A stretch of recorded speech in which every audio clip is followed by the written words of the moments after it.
Get ready with me. Ay, charot lang. Tapos na nga pala ako maligo dito at nagpunas-punas lang din ako ng mukha. Bumalik nga din pala ako dito sa kusina para mag-toothbrush at hindi pa nga pala ako nagto-toothbrush. Kakagising ko lang din tapos diretso ligo na ako tapos magto-toothbrush na tayo. Tara, samahan niyo ako. Siyempre kahit sino naman siguro usually ito na talagang ginagawa pagka umaga magto-toothbrush. Siyempre, pagkatapos ko nga din mag-toothbrush, siyempre araw-araw nga din pala ako nag-aayos at nagbabawas itong bigote dito sa baba kasi alam niyo naman ang bilis talagang humaba nito, 'di ba ga? Kaya maaari talaga kailangan talagang araw-araw siya alisin. Buti na lang masipag ako eh, tapos na nga ni pala. Siyempre bumalik tayo dito at siyempre nagpunas ulit tayo ng mukha kasi nabasa nga ulit kasi nagkahit tayo. Ginamit ko na din nga ni pala itong aking Jisoo Life na handy fan dito sa aking pagpapatuyo ng aking mukha kasi siyempre para mas mabilis matuyo at mag-apply pa tayo ng sunscreen. Magpupunas na nga pala tayo dito ng toner kasi tuyo na din yung mukha natin. Pinatuyo ko lang pala ulit yung mukha ko dito gamit yung Jisoo Life. Yung mga gusto palang mag-order ng ganitong Jisoo Life, nasa comment section yung link. Dahil tuyo na, siyempre maglalagay na din tayo ng sunscreen. Bago tayo lumabas, siyempre siguro lahat naman or karamihan sa atin gumagamit ng sunscreen bago lumabas para protection lang.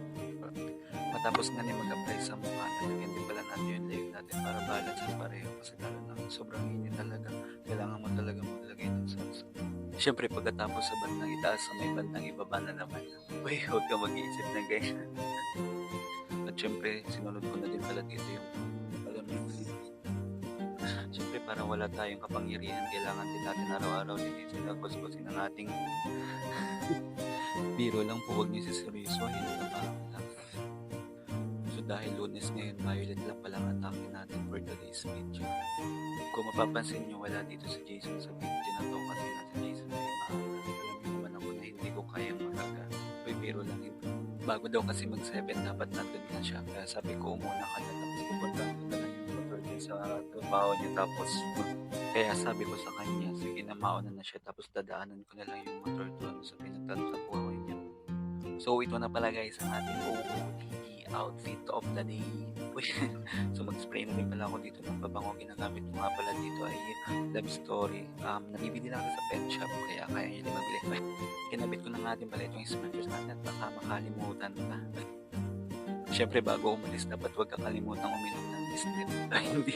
Habang nagmumumog na din pala ito, gumamit na din pala ako nitong ating Lux Organic Keratin 10 in 1. Uy, naglagay lang ako dito sa aking palmo. Sa aking palad. Naglagay lang ako sa aking palad. Tapos, pagkatapos syempre, suklay-suklay mo lang para mas maging smooth at maging... That's all nga ni for today's video. Salamat sa pag-stay at sa pagpanood at pagtapos itong video na ito kung tinapos mo man. Bye-bye. Thank you.